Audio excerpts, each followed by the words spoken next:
આજ તો આપણે આખો દાડો પોણી વાળી જુઓ ખાલી ન્યૂ બ્લોગ તો જો વારંવારમાં તૈયાર થઈ જાય નહીં તો હવે જાઉં કોમ્પ્યુટરમાં વિસનગર. વિસનગરથી ડોલતા ડોલતા આવીએ ઘેર.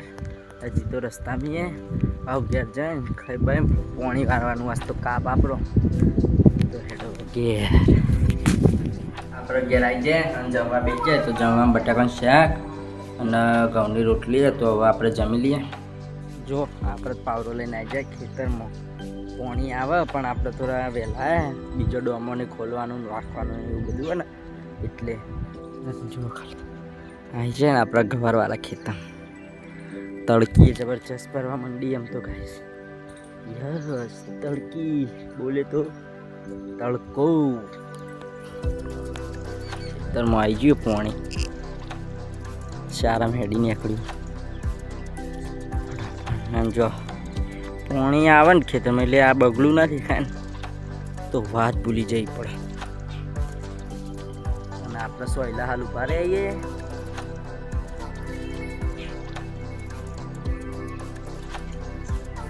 પોચારા પીતા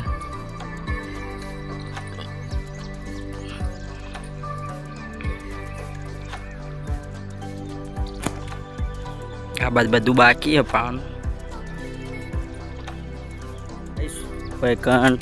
એક શાળ બાકી છે અને આપણે હેડે ઘર બાજુ કેમ કે આમ લસકામ પોણી લઈ જવાનું તો કાપ બદલવું પડશે. ચલો પોણી લઈને આવી જઈએ લસકામ.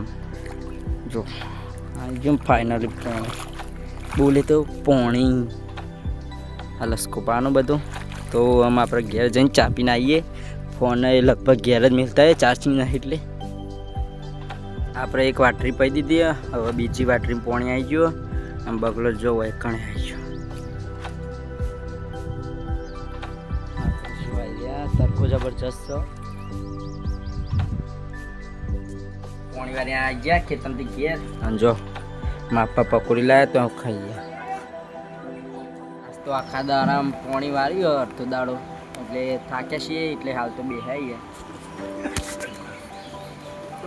ખાવા સમય થઈ ગયો તો જો આજ તો જમવામાં લીલો મરચો ગરમ કરેલો, બપોરનું શાક, ઘઉંની રોટલી, ડુંગળી અને ખીચડી. તો હવે આપણે જમી લઈએ. ગાઈસ આજનો વ્લોગ આપણે આટલા ખતમ કરીએ. વ્લોગ ગમે લાઈક કરો, શેર કરો, ચેનલ પર નવા સબસ્ક્રાઈબ કરો, કોમેન્ટ કરવાનું તો ભૂલશો જ નહીં.